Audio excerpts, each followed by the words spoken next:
Welcome back to Archaeology After Dark, everyone. I am, of course, your host, Daniel Rhodes. My guest today is Dr. Andrew Wyatt. Andrew, thanks for being here. Thanks for having me. So, tell us a little bit about yourself. Okay, well, I am a professor at Middle Tennessee State University. I'm in the Department of Sociology and Anthropology. I've been here since 2012.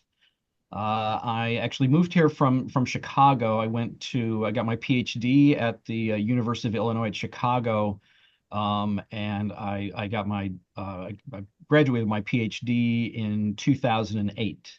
And I During that time, I mean, since I started grad school, actually, most of my career has actually been doing Maya archaeology. So I've worked in southern Mexico, I've worked in Guatemala, I did my dissertation research for a number of years in Belize at a site called Chan. And in fact, most of my research, most of my work in the Maya area has been at relatively small sites. I've always had an interest in smaller farming communities and smaller household scale archaeological excavations. And I've also done some ethnographic research too, because I'm interested in agriculture and gardening in particular. So I've done some uh, ethnographic research at a really small Lacandon village in Chiapas, Mexico called Metzabac. And I talked to residents there about their house gardens and what they planted and how they planted that. And I came here to Tennessee, to Middle Tennessee State University, and I then got sort of interested in one of my colleagues who works in Brazil. He's an ethnographer. He works down in the Amazon, and I went down with him to a place called Gurupá, which is on the Amazon River. It's in the state of Pará, so it's pretty close to the mouth of the Amazon. And I've been working there since about 2015, and I've been taking students down there for a study abroad program every almost every year. Of course, COVID happened, and that kind of put a stop to that for a little bit. Uh, and but the project that I'm going to be talking about today, I've been working on since 2017, and it started actually as a class project for an introduction to archaeology class that I was teaching.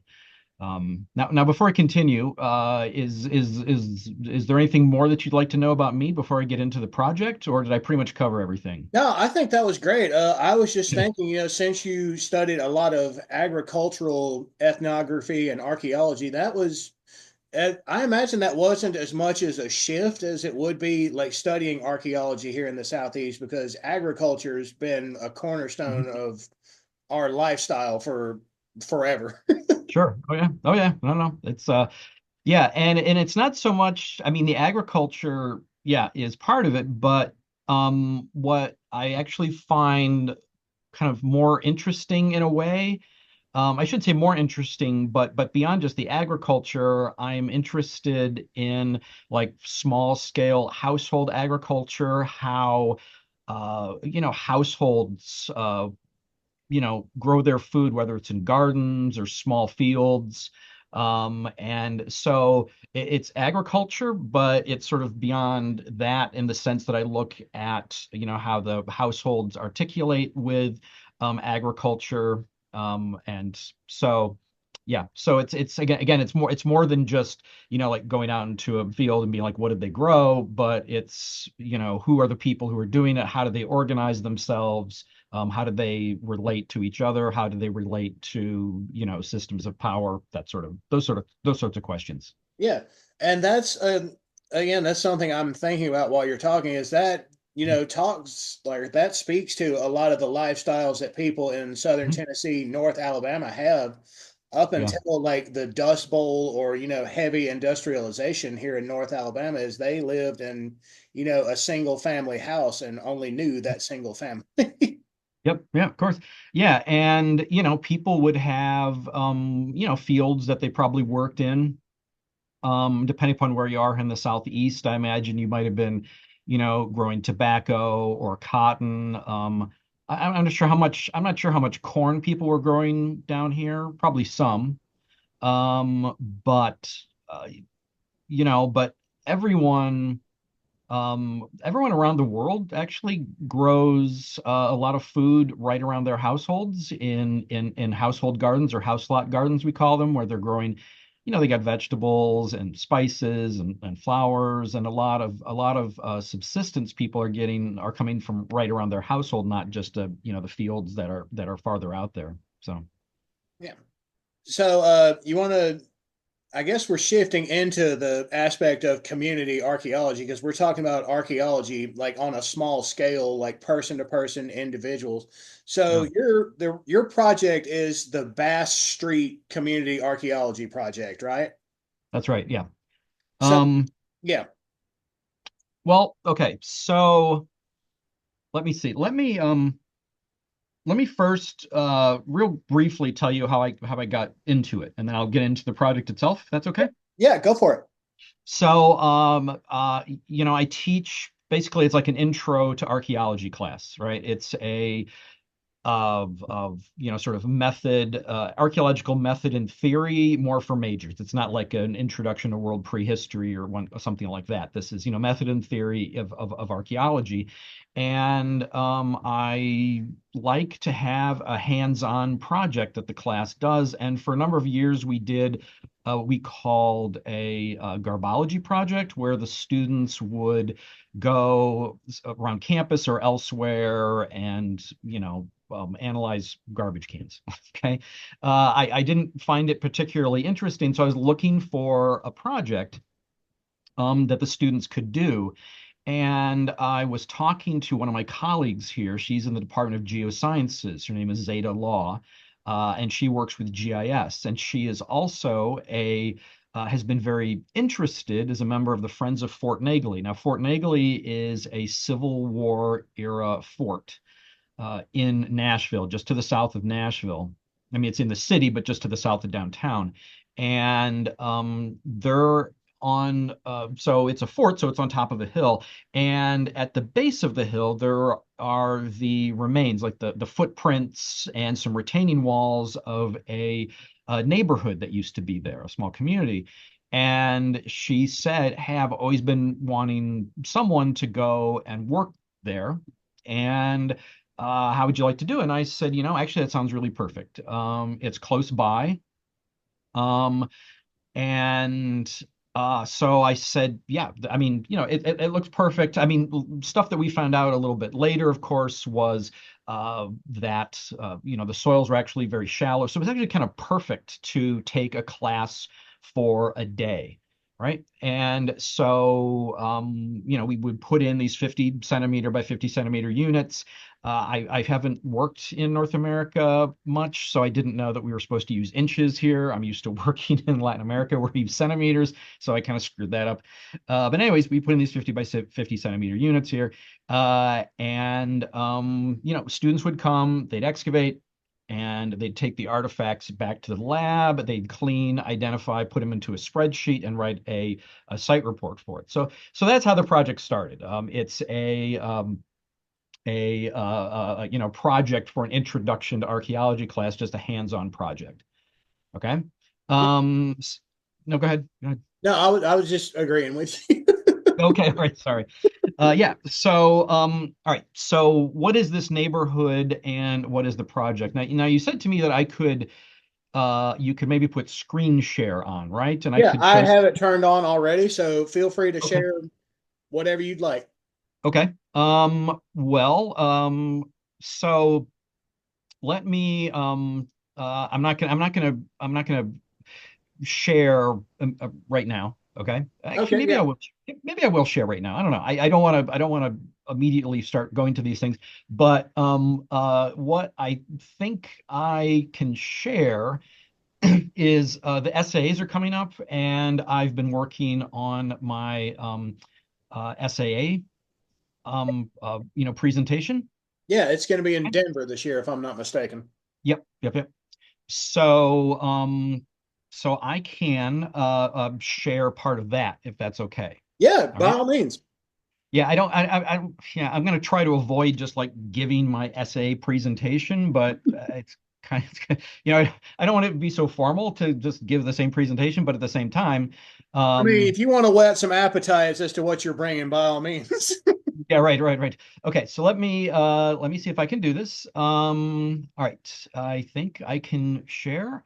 There it is. And okay, what do you see? Do you see a full screen of a picture, or do you see like a PowerPoint? So Um, it what I'm seeing is what looks like a satellite photo of the okay. neighborhood. Is that right? Yep, that's right. Okay.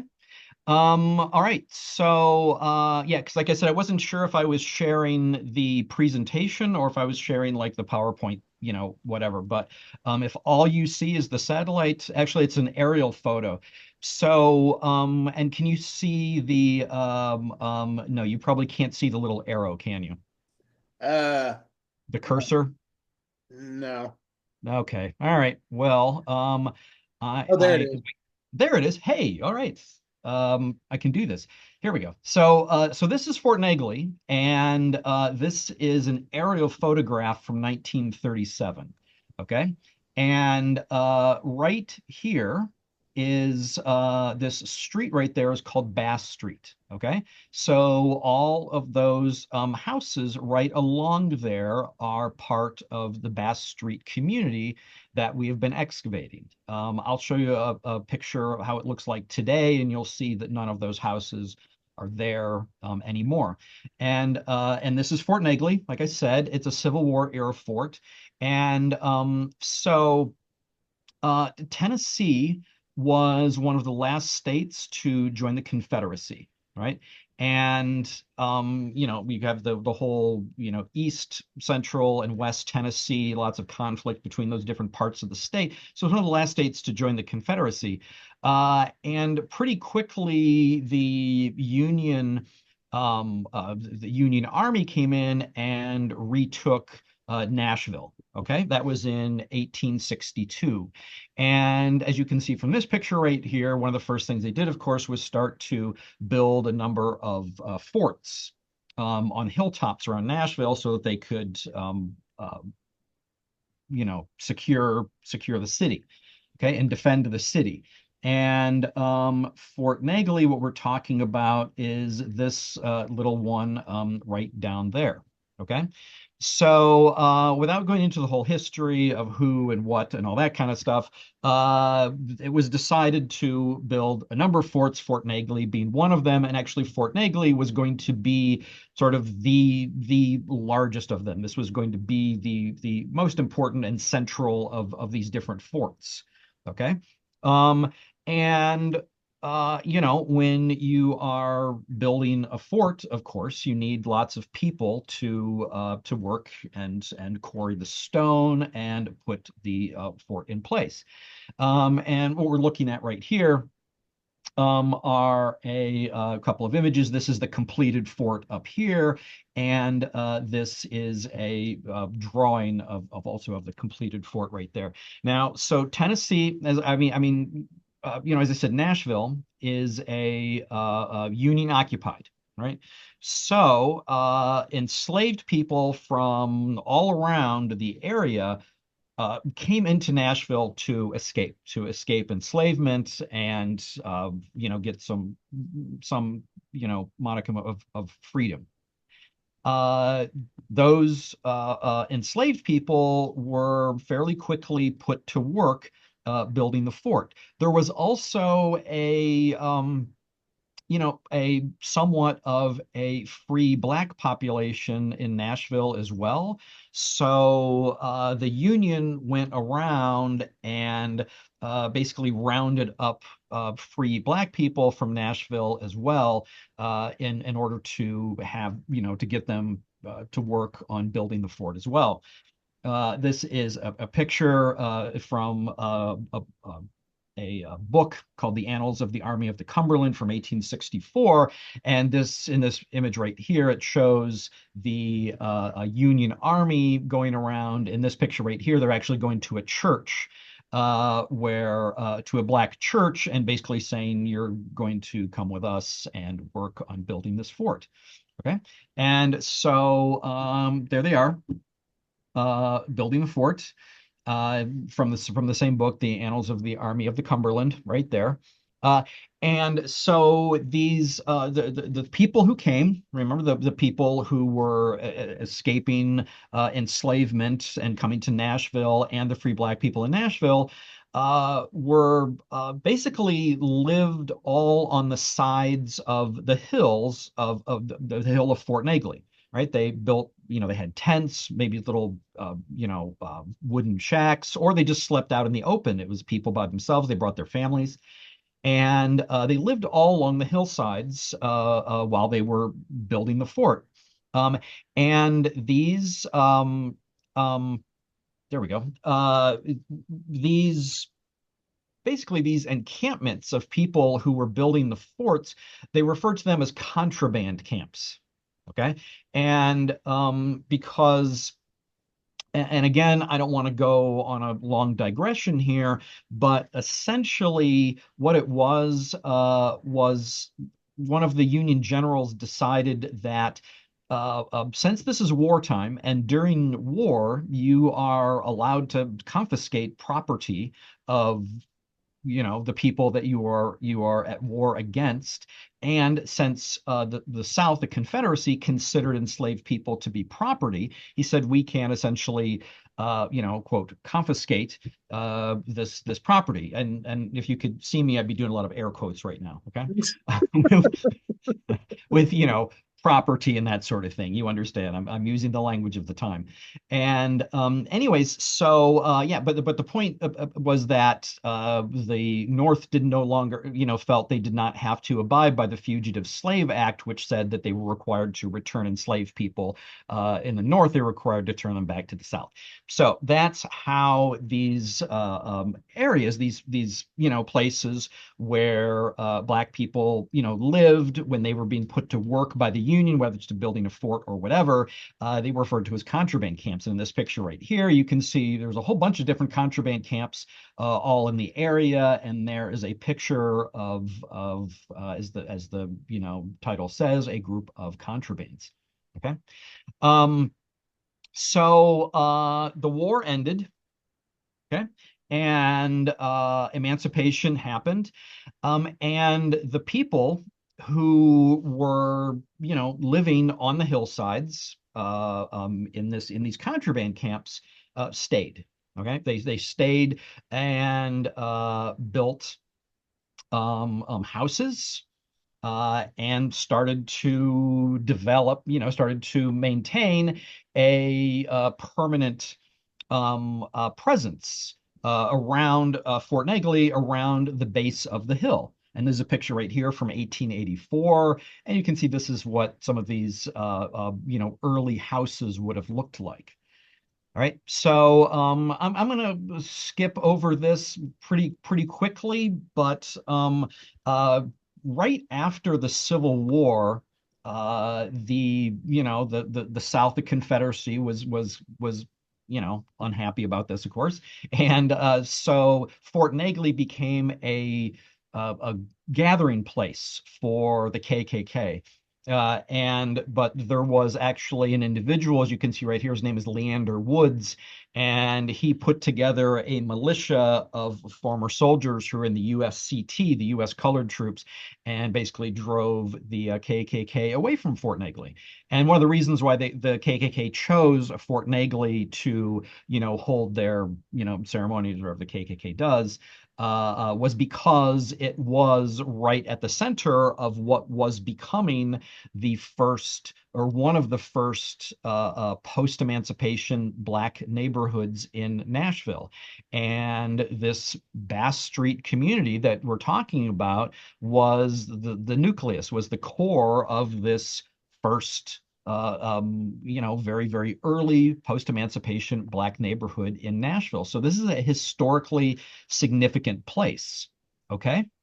This is just a picture of an atlas from 1889. And if you look down here, you can see there are now lots along here on Bass Street. So we've gone from people who were just, building, sleeping out in the open, living in tents or building small little shelters to actual, lots with households on them. Uh, Moving forward in time, this is a Sanborn fire insurance map from 1914. And you can see there's Bass Street again. So Fort Negley would be over here. And here are all these houses. And right here is the very significant for the community, the Bass Street Baptist Church. This became a very important sort of nucleus of the community. I mean, there are a number of churches around here, but in terms of Bass Street, this was very much the center of that. Okay. Um, Moving forward again in the 1930s and 1930s, there was the Great Depression and there was the WPA, the Works Progress Administration. And one of those projects was to rebuild Fort Negley and turn it into a park.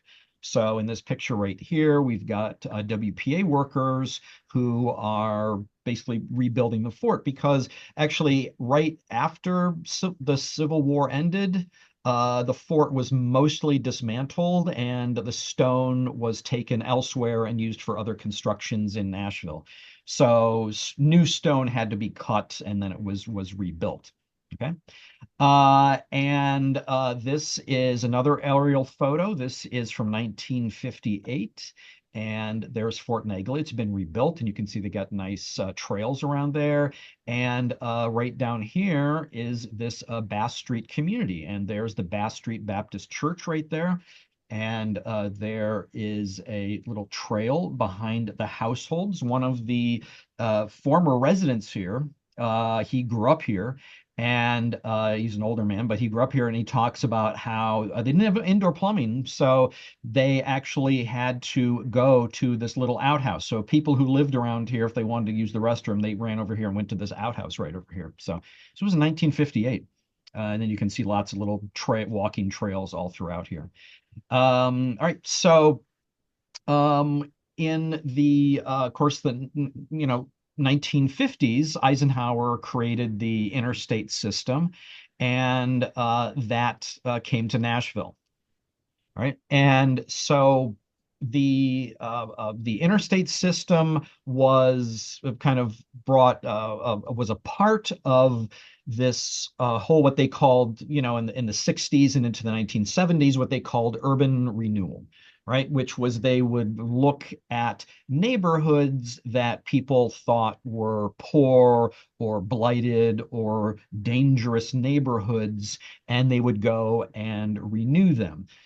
This was so in these two pictures right here.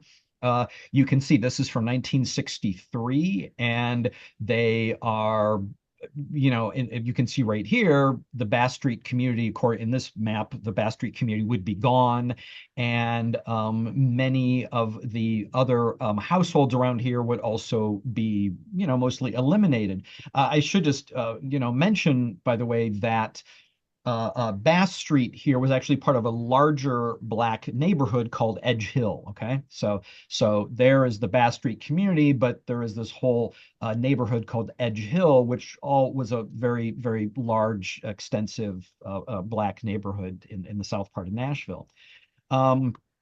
And this over here is from 1964, the Urban Renewal Project again. And you can see there's just lines just scratching out like, okay, we're going to get rid of all of these people who live around here. And then, but what's going on right here, as you can see right there, this is the construction, and actually right here too, I should have mentioned that as well, is the construction of the interstate system. Okay. It is right through this Black neighborhood that Tennessee decided that they were going to put Interstate 40, which is, I'm going to go back to the previous slide right there, Interstate 40, which is going, more or less east and west right there, and then 65, which is coming south. And they would, put the interstate was going to just go right through these neighborhoods and wipe out these neighborhoods, which in fact is exactly what happened, as you can see from this newspaper clip right here. Dwellings sought for 700 families. And so this urban renewal, the interstate system came in, and this, thriving community, the Bass Street community, was just eliminated. Okay, it was removed. And then you also have the construction of the Nashville Children's Museum, which at that point was, I mean, it was called the Nashville Children's Museum. Now it's called the Adventure Science Center. And that was put in the early 1970s, and that eliminated like any remaining households or people that lived there were gone after that. Okay, so I'm going to go back real quick. There we are. There's the Bass Street community. There's Fort Negley. There's Edge Hill right around here. And then, but this is what it looks like now. Okay, there is a 65 coming through there. There is 40. Many of the households that were around here were removed and turned into more industrial areas. And right here, where Bass Street was, and this area right around here, gone. Okay, the houses are gone. One thing we don't know is when the houses were actually torn down, like when they physically came down. But fairly quickly, all that was left were just some retaining walls and the footprints of where those houses were. Okay, so that's what it looks like now. And this is me. I'm standing uphill, probably right around here somewhere, and taking a picture looking down at students who are working around here. The Bass Street Baptist Church would have been right around here. And you can't really tell in this picture very well, but there is a number of areas where you can see where these footprints, where the houses would have sat. Okay. So that's the history of this neighborhood, and that is what I, came into understanding about this place. Okay, that this is this historic Black neighborhood in Nashville, one of the first post-emancipation Black neighborhoods. And my colleague from Vanderbilt, Dr. Angela Sutton, who does oral history and history of the area of Bass Street and Fort Negley. She has let me know that many, if not most, long-term Black residents of Nashville can trace their ancestors back to around Fort Negley, to around the Bass Street area right here. Okay. We are, here's our excavations where we're putting in our little 50 centimeter by 50 centimeter units right there.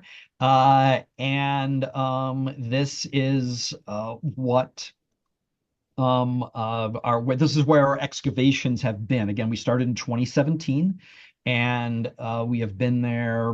We worked there up until 2021. And then COVID happened, and some other political issues happened that caused us to have to stop excavating for a while. But we recently were able to go back this past fall, 2024, and start excavating again. So all of these blue dots are test units that we have put in from 2017 to 2021. All these smaller dots are surface finds that we've made.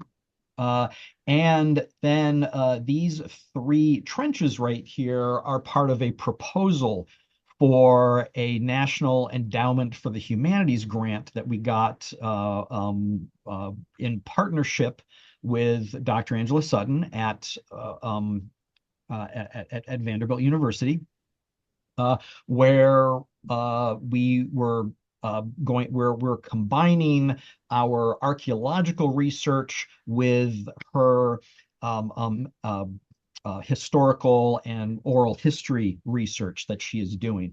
I do have to say, by the way, real quick, which is I keep referring to we.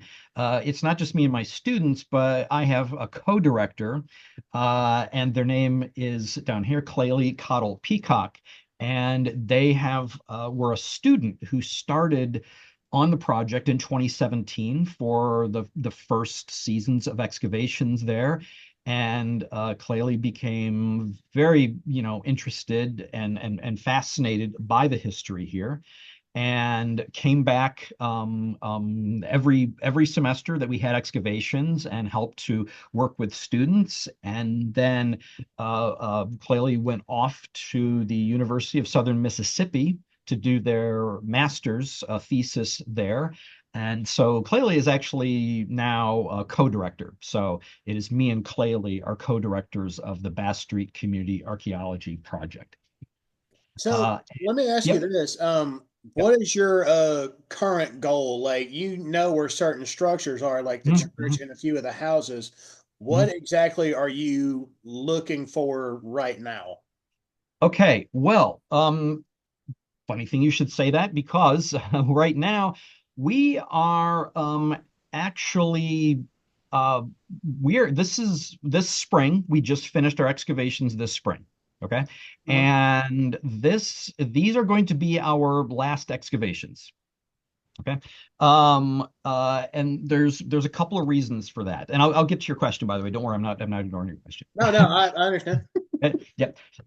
So yeah, there's two reasons. One, we have a lot of artifacts.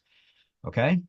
When we first started digging here and we looked at the hillside and we talked to people, everyone said it is disturbed.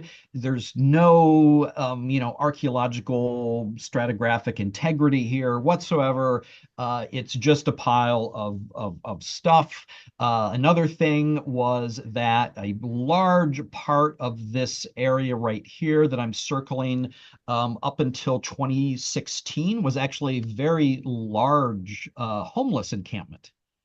And it had been a homeless encampment for about, like 6 or 7 years. So it was a very well-established homeless encampment, which means that, there's lots of contemporary garbage being put there as well. So everyone said, this is a useless project. What are you doing? And uh, as we have found, it is not as disturbed as people thought it was. And we are acquiring a lot of information. So we have so many artifacts, that need to be analyzed. That's the first thing. Now, the second thing is they're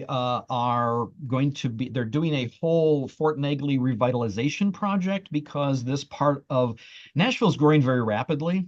And this is an area that is in the sights of Nashville to be gentrified. Which is one of the reasons why they got rid of the homeless encampment there. So they're going to be completely redoing all of Fort Negley, which means that they're going to be doing all kinds of work around here. So we're really not going to be able to dig here anymore. So right now, our goal, after well, we're not going to be finishing the trenches because our NEH was recently terminated. But our goal now is to actually analyze all of the many, many, many artifacts that we have and make some kind of sense of the history and the story of this community. Okay, this was a area that was essentially, forgotten about in Nashville. Nashville is not very good at discussing or preserving the history of Black Nashville. Um, so one of our goals, uh, and we actually succeeded, was essentially to get people to recognize and understand the historical significance of this place, that this is one of the areas where we see post-Civil War, post-emancipation, where Black people settled and formed a community and formed a neighborhood and formed a life. Okay, so we are looking, so what we're trying to understand here is, how did people settle here? How did they construct their neighborhood? How did they build a community?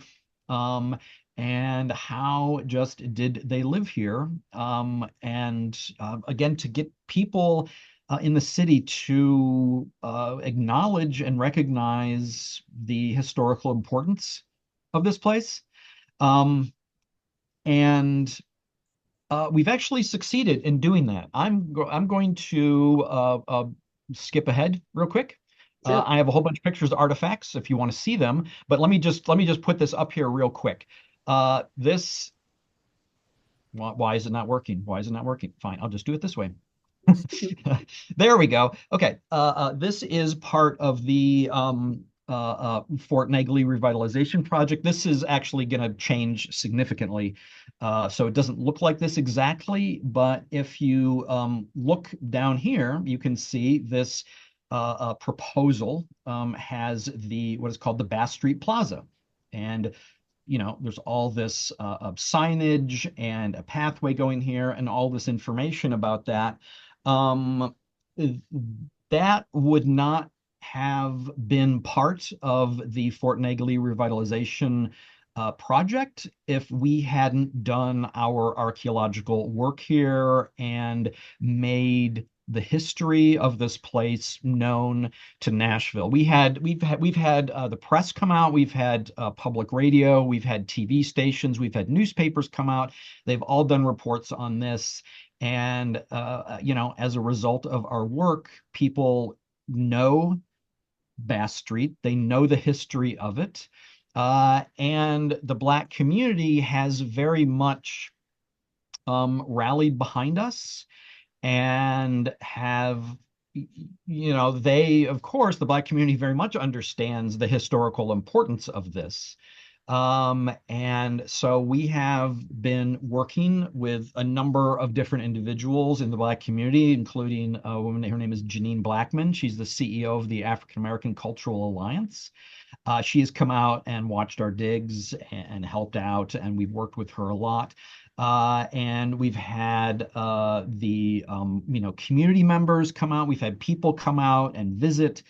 So our work, much of our work, that one of the things we intended to do has happened, which is to make Nashville and people aware of Bass Street and that it existed and it was here and it's an important part of the history of Black Nashville. So there.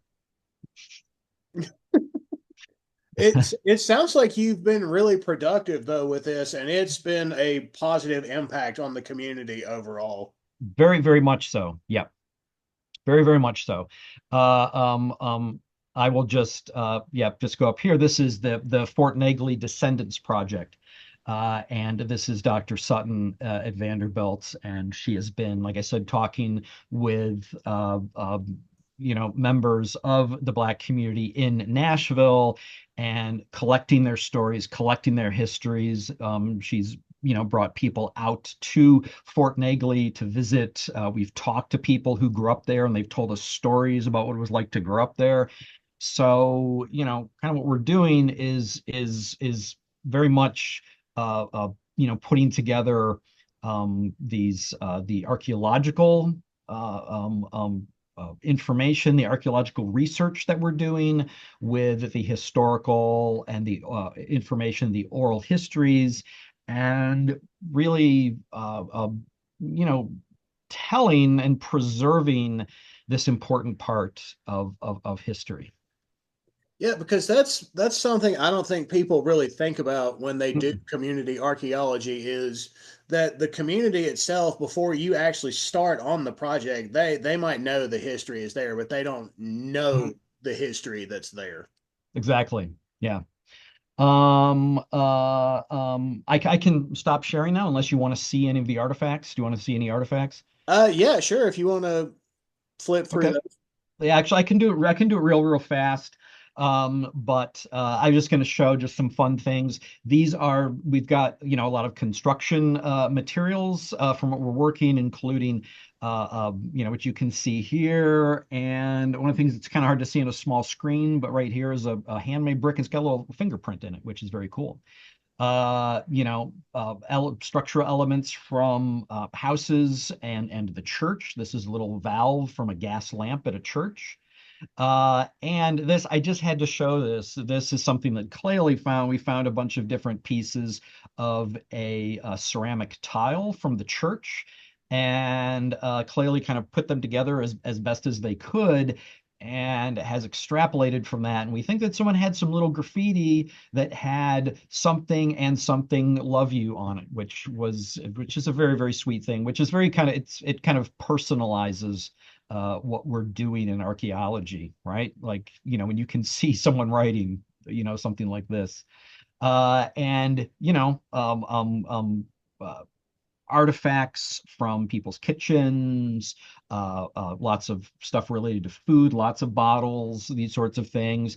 And, kind of fun, lots of stuff related to children's activities and games, including a couple this is just one piece from one side and the other of a slate writing tablet. And you can even see the incised lines, just you would see like on a piece of lined notebook paper, where the students would, have to take their slate pencil, which we found, and, write in between those lines.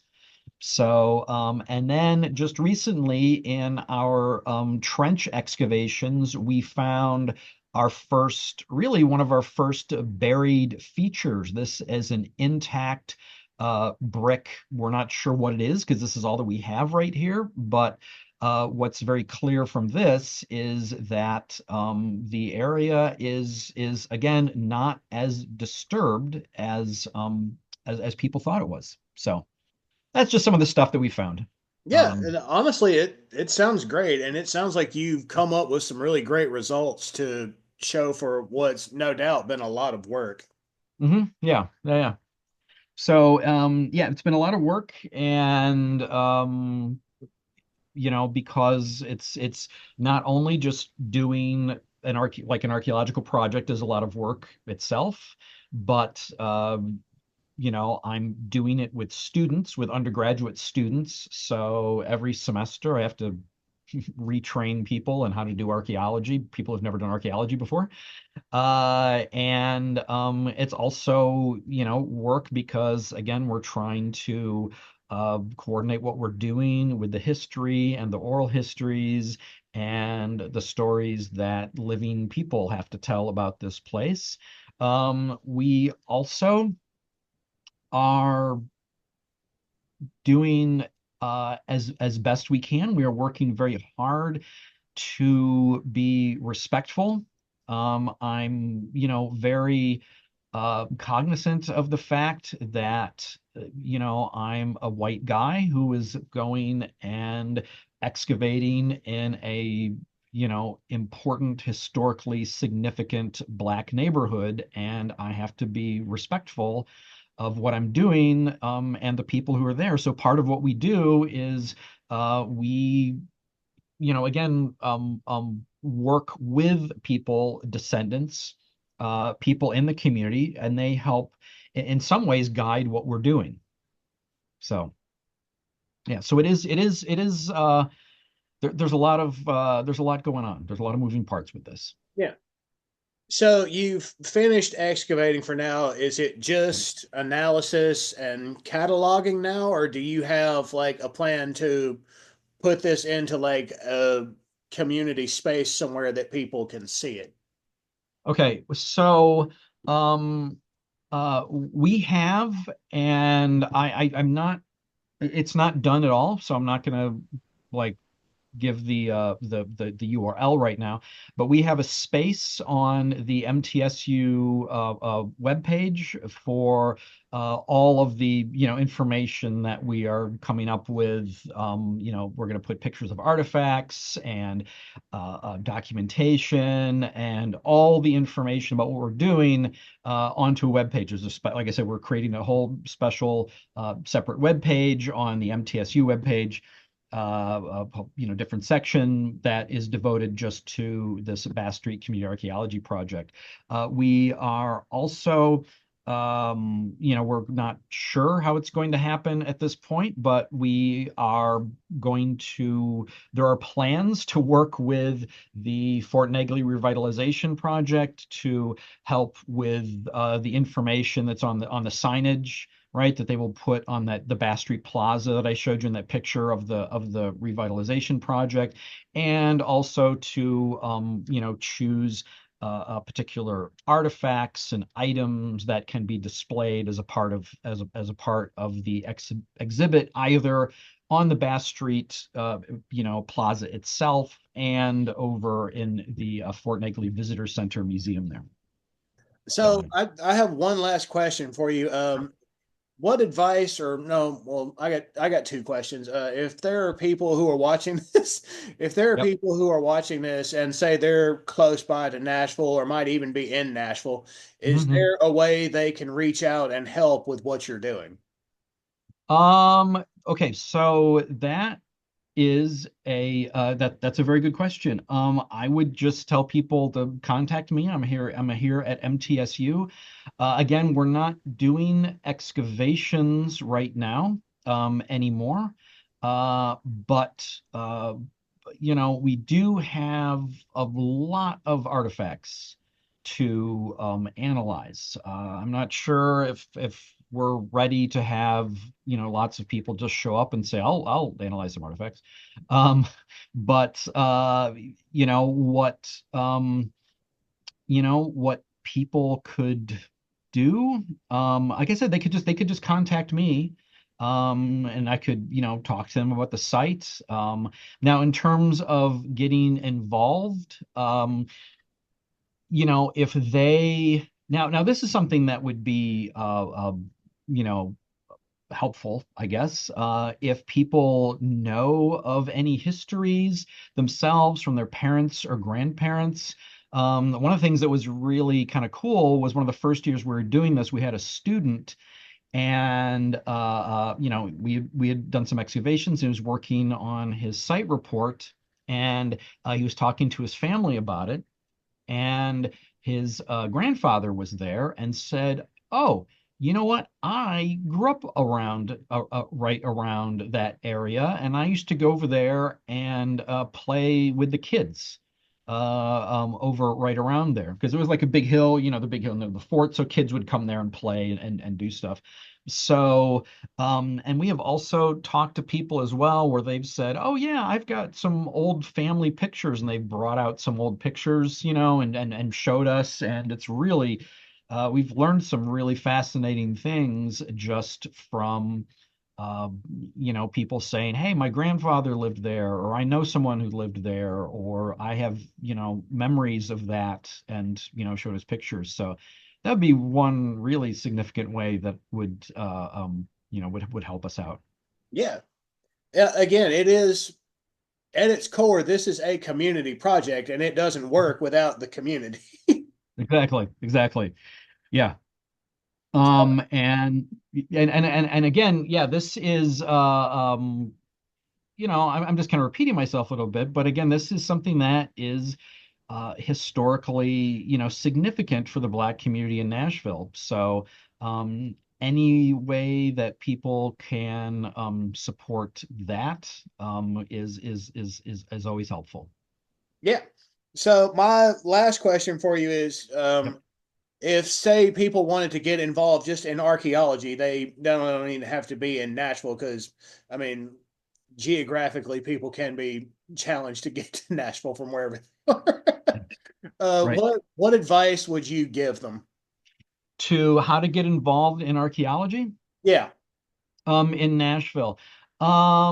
Okay, so you said to me, "Hey, I'm going to ask you this question," and I started thinking about it. Um, I'm trying to think how could because there is always projects. Well, okay, not as many as there used to be. The sort of financial, political climate right now is not conducive for a lot of archaeological projects right now. yeah, But what I would say is, if someone's like, say, you know what, I want to get interested in archaeology, contact an archaeologist at, one of the universities around and say, hey, are you doing any projects? Could I come and hang out, watch, observe, help? We've had this before, where, we put out, said, hey, we're going to be digging at Fort Negley. And people have said, hey, can I come by and watch? Can I come by and just, see what you're doing? And, we always say, sure, of course you can. And yeah, and there was one guy, he came, he brought his two daughters. They were about 12 and 13 years old. And one of my students was working and they said, hey, do you girls want to come and help? And they were like, sure. So those girls got to actually, dig. So that's what I would say if people, I mean, unless you want to go to school and major in archaeology and become an archaeologist, then you got to apply to college and all that. But if you just want to, see what's going on, yeah. Look at the universities in the area, look up the archaeologists and see what they're doing and ask if you can help and join them. yeah. Archaeologists, we're very nice people. We are very easy to talk to. Yeah. Yep.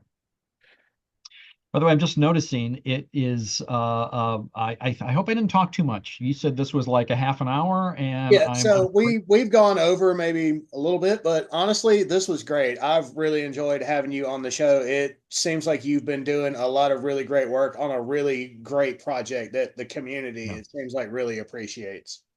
yeah, yeah. Yeah, I'm gonna have to work on this because all the stuff that I told you about the history and everything that we're doing, I'm supposed to present this in a 15-minute talk at the SAAs. So I'm gonna have to get like an hour down to 15 minutes. We'll see how that happens. I don't I don't know. There's just to me, it's just too interesting. Yeah. It's hard to leave stuff out, I guess. No, You I know? mean all of it is important. Like even Yeah. that's the thing about archaeology is even the smallest details are important. There's no such Yeah. thing as something that's unimportant in archaeology. That's my opinion. Yeah, yeah. Yeah, I mean, and just to because it sounds like, it's like if we're wrapping up here, kind of the last thing that I want to say is that what I find really fascinating and interesting about this area around Bass Street is it started as a community where, escaped enslaved people were coming and just, settled on the hillside and formed a community out of nothing. And when the state said, or the city both said, you know what, we want to do something else here. We want to put an interstate. We want to do urban renewal. Everyone get out. And they did. This is the history of Black communities throughout the history of this country, throughout the entire country, is when the city or state decides they want to do something in a community. It's usually in Black communities, and they just say, "You don't have a vote. You need to get out." And then later we have this very extensive homeless community that started in the early 2000s or the early 2010s. And, again, it's the same thing where you have a group of people, essentially, in some ways, refugees settling in an area that the city was, not really concerned about. And then when the city decides, hey, we want to do something here. So they say to the people again, this time to the homeless encampment, okay, you guys got to get out because we're going to do something here. So to me, it's just an interesting place, this geographical location, which has been a site where people have come and fled as refugees and settled and formed communities, and then were evicted when they were, when it was deemed politically important to use the space for something else. Yeah, So, yeah. So I think that's just about going to wrap us up today. Andrew, thanks so much for being here. This has been a really great episode. I personally learned a lot. great. I'm glad. Yeah, I really enjoyed it. I clearly I can talk, I can really talk a lot about this. Well, again, it's something worth talking about and worth discussing. So I'm glad we got together and did this. Yep. Yeah, me too. Thank you. Yeah. So take care, everybody. That's going to do it for today. Okay, thank you.